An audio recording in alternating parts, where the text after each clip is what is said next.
Hi, good morning dear students. Once again I am here and today I am going to teach you case. So let us start our new topic, that is case, जिसको हिंदी में हम लोग क्या कहते हैं, कारक भी कहते हैं। ठीक है, ये भी एक इंटरेस्टिंग टॉपिक है। शायद क्लास 7 में फर्स्ट बार आया हो, इसके बारे में पहले थोड़ा बहुत जरूर सुने होंगे, है ना, बट हम लोग आज पहली बार पढ़ेंगे। सो let us see what is case. Case क्या होता है, सबसे पहले कि केस क्या होता है, तो we will see the definition first. Case is the grammatical function of a noun और प्रोनाउन। केस जो होता है वो ग्रामेटिकल फंक्शन होता है एक किसी भी नाउन या प्रोनाउन का। अगर दूसरे अर्थों में कहें तो ये जो नाउन और प्रोनाउन है इसका रिलेशन बताने का काम करता है वर्ब के साथ। कौन? केस। यानी केस जो है नाउन और प्रोनाउन का वर्ब के साथ क्या रिलेशन है ये बतलाता है। There are 4 kinds of cases. कुछ बुक्स में 3 काइंड्स होंगे, कुछ बुक में 4 काइंड्स होंगे, है ना। तो ओवरऑल हम लोग 3 ही पढ़ेंगे, बट थोड़ा जानकारी ले लेते हैं कि कितने काइंड्स होते हैं। तो there are 4 kinds. Nominative case, जिसका दूसरा नाम है सब्जेक्टिव केस। ऑब्जेक्टिव केस, जिसका अनदर नेम है एक्यूजिव केस। पोजेसिव केस, जिसका दूसरा नाम है genitive case. And third one is vocative case. तो ये तीनों ही हमें पढ़ना है। ठीक है, so let us see what is nominative case. Nominative case क्या है? नॉमिनेटिव केस यानी सब्जेक्टिव केस क्या है? जिसका डेफिनेशन होता है कि व्हेन नाउन और pronoun is used as the subject of a verb, है ना। जब नाउन या प्रोनाउन वर्ब का सब्जेक्ट बन के आता है तो वो कहलाता है नॉमिनेटिव केस। ठीक है, तो मैंने पहले ही डेफिनेशन में बताया था कि ये क्या करता है, सब्जेक्ट का रिलेशन बतलाता है। सॉरी, वर्ब और नाउन और या प्रोनाउन के बीच रिलेशन बतलाता है, या नाउन या प्रोनाउन का रिलेशन बतलाता है कि वर्ब के साथ कैसा रिलेशन है। तो ये वर्ब के साथ क्या बता रहा है, रिलेशन।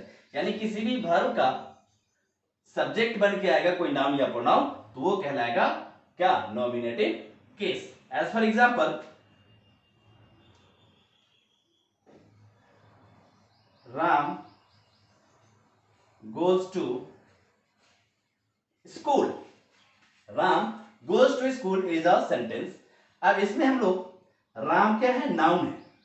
ये क्या है, राम नाउन है और गोज वर्ब है। तो इस दोनों के बीच में रिलेशन बतला रहा है कि राम जो है वो स्कूल जाता है। कौन स्कूल जाता है? तो राम स्कूल जाता है। और ये राम जो है क्या बन के आया है, सब्जेक्ट बन के आया है। इसीलिए ये क्या हो गया, नॉमिनेटिव केस में हो गया या ऑब्जेक्टिव केस में हो गया, है ना। राम एक वर्ब नाउन है और ये क्या बन के आ रहा है, सब्जेक्ट बन के आ रहा है, इसलिए हो गया सब्जेक्टिव केस या फिर नॉमिनेटिव केस। अनदर एग्जांपल,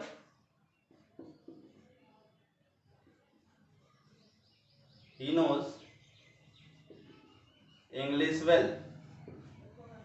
इसमें कौन जान रहा है इंग्लिश, तो ही जान रहा है। और ही क्या बन के आया है, इस वर्ब का सब्जेक्ट बन के आया है। दैट इज व्हाई ही जो है वो क्या है, सब्जेक्टिव केस है ना। ये नाउन या प्रोनाउन जो है किस केस में है, ये प्रोनाउन है, ये किस केस में है, तो सब्जेक्ट बन के आया है, इसलिए सब्जेक्टिव केस में होगा, है ना। ये राम नाउन है और ये सब्जेक्ट बन के आया है, इसलिए किस केस में हुआ, सब्जेक्टिव केस में हुआ। And second one is objective case. When a noun or pronoun is used as the object of a verb is called objective case. जब वही नाउन या प्रोनाउन क्या बन के आएगा, उस वर्ब का ऑब्जेक्ट बन के आएगा। क्या बन के आएगा, उस वर्ब का ऑब्जेक्ट बन के आएगा, तो वो क्या कहलाएगा, ऑब्जेक्टिव केस में कहलाएगा, है ना। एज फॉर एग्जांपल,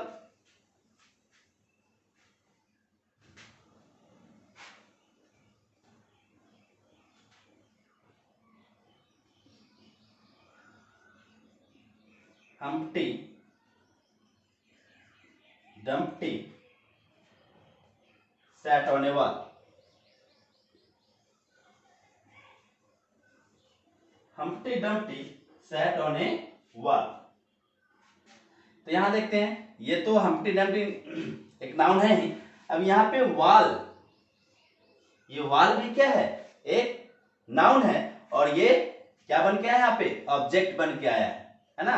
ये क्या बन के आया है, ऑब्जेक्ट बन के आया है, इसलिए ये कहलाएगा किसमें, ऑब्जेक्टिव केस में। Another example, I know him. I know him में आई सब्जेक्ट है ना, तो ये सब्जेक्टिव केस में हो गया। अब यहाँ पे ये नो वर्ब है और इसका ऑब्जेक्ट बन के आया है हिम, इसलिए हिम क्या कहलाएगा, ऑब्जेक्टिव केस कहलाएगा। तो हिम एक प्रोनाउन है जो कि किस केस में है, ऑब्जेक्टिव केस में है। Now possessive case, when A noun और pronoun shows possession or ownership is called possessive case। जब कोई भी नाउन या प्रोनाउन क्या शो करेगा, ऑनरशिप करेगा शो, यानी किसी चीज पे किसका अधिकार है ना, अधिकार शो करेगा, दैट इज कॉल्ड पोसेशन और ऑनरशिप, है ना। तो अधिकार शो करेगा तब वो कहलाएगा क्या, possessive case. As for example,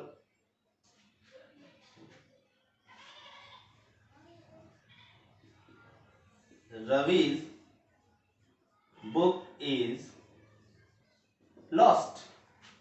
ये रवीज यानी रवि का बुक, यानी उस बुक पे किसका अधिकार था, रवि का अधिकार था, रवि का पोजीशन था।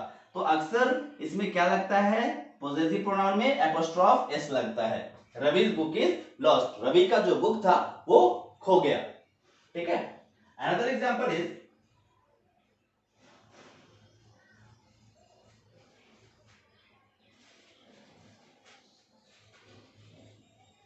This bike is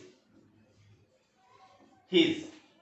this bike is his, यानी बाइक पे किसका अधिकार है, हिज, उसका, हिज। तो हिज जो है वो क्या है, पोजेसिव केस है। तो पोजेशन शो करने वाला नाउन होगा तो वो पोजेसिव केस में होगा, या पोसेशन शो करने वाला प्रोनाउन होगा तो भी वो पोजेसिव केस में होगा।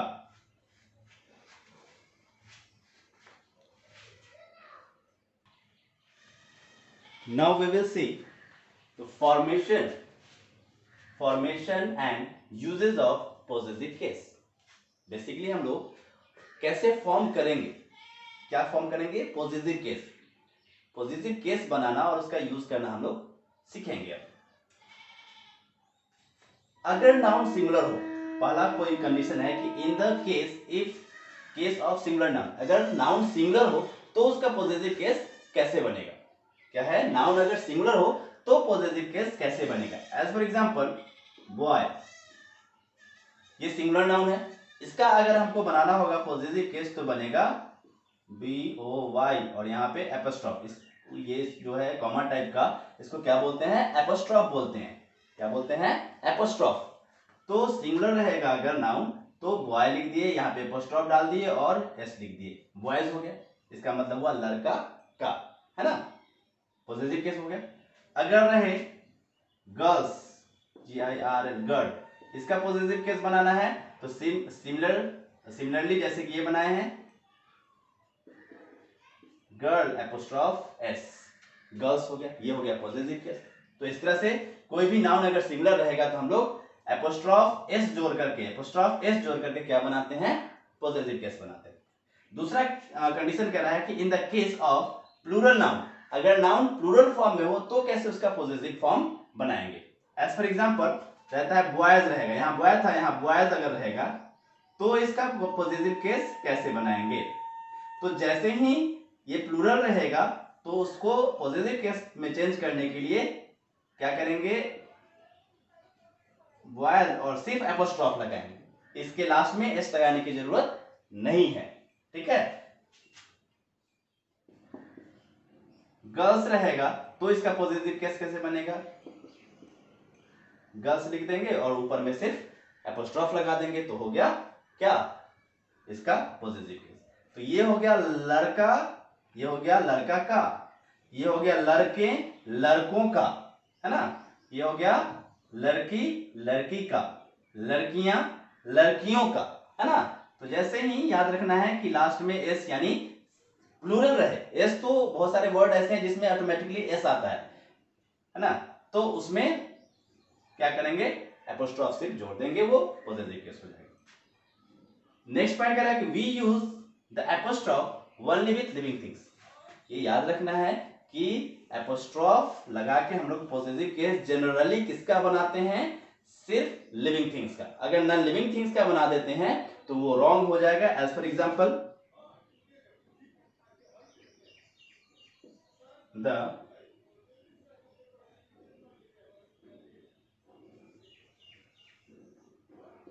Bags jeep, the bag's jeep. तो यहाँ पे बैग नॉन लिविंग है, इसका हमने एपोस्ट्रोफ एस जोड़ के या एपोस्ट्रोफ जोड़ के ये बनाते हैं तो गलत हो जाता है ना। तो इसका पॉजिटिव बनेगा कैसे, तो ये बनेगा द, ये जो है ये रॉन्ग है, बनेगा क्या, द जीप ऑफ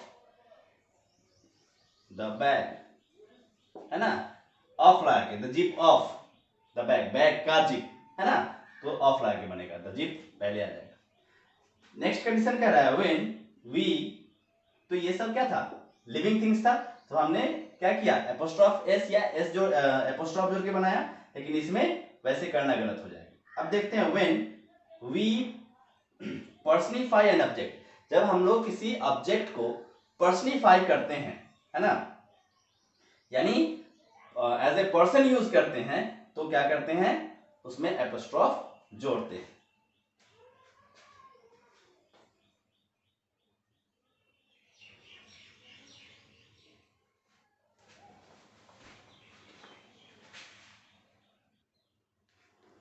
तो इसमें देखेंगे कि यहाँ पे अगर अगर किसी ऑब्जेक्ट को पर्सनिफाई किया जाता है, जैसे द कंपनीज डायरेक्टर, यहाँ पे कंपनी को क्या किया गया है, पर्सनिफाई, एज ए पर्सन यूज किया गया है, दैट इज कॉल्ड पर्सनिफाई। तो उसमें हम लोग क्या करेंगे, एपोस्ट्रोफ एस लगा के उसका पॉजिटिव बना सकते हैं, है ना। Another example we can see a mile's distance, a mile's distance, यहाँ पे माइल को क्या किया गया है, पर्सनिफाई किया गया है, एंड दैट्स व्हाई यहाँ इसको पॉजिटिव बनाने के लिए क्या यूज किया गया है, एपोस्ट्रोफ एस यूज किया गया। Next one is the apostrophe is used with last word when title और नाउन हैज मेनी वर्ड। अगर किसी नाउन में बहुत सारे वर्ड्स हैं या बहुत कोई टाइटल है उसमें बहुत सारा वर्ड्स है, तो क्या करेंगे, कहाँ यूज करेंगे एपोस्ट्रोफ, उसके लास्ट पार्ट में, लास्ट वाला जो वर्ड होगा उसके साथ एपोस्ट्रोफ हम लोग यूज करेंगे। As for example Nawab Wajid Ali Shah.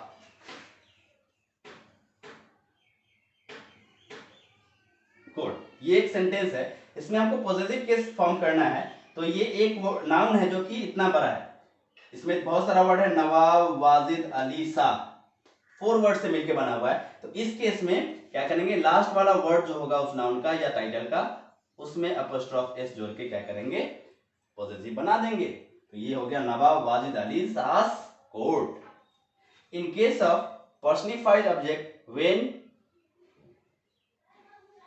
we use apostrophe in case of personified object।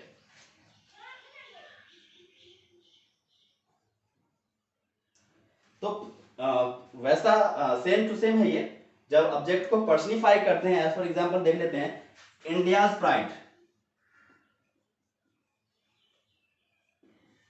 India's, यहाँ पे इंडिया को पर्सनिफाई किया गया है, दैट्स व्हाई यहाँ पे एपोस्ट्रोफ एस लगा के बना है, India's pride. At death's door, eight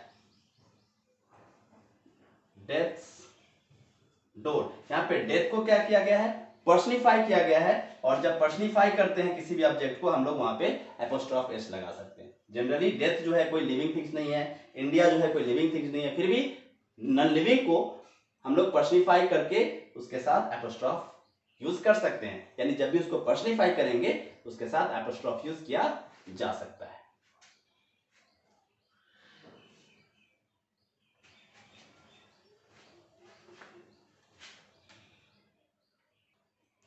dear student, these are some questions you had to form possessive, है ना। इन क्वेश्चंस का possessive फॉर्म बनाना है और आपको लिखना है। जैसे कि ए ग्लास मिल्क, अब इसका possessive बनाना है तो क्या होगा, जो ब्रैकेट में है उसका ही बनेगा जनरली, तो ए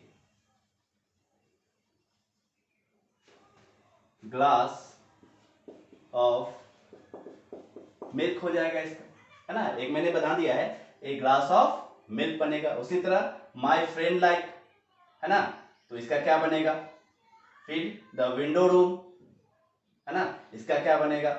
इस तरह से आपको सोचना है और फॉर्म करना है, ठीक है। इसका हम लोग मिल्क ग्लास नहीं बना सकते थे क्योंकि ये नॉन लिविंग है, और इसको हम लोग एपोस्ट्रॉफ देके नहीं बना सकते हैं पॉजिटिव। तो ये था आपका आज का क्लास, फिर मिलते हैं नेक्स्ट क्लास में।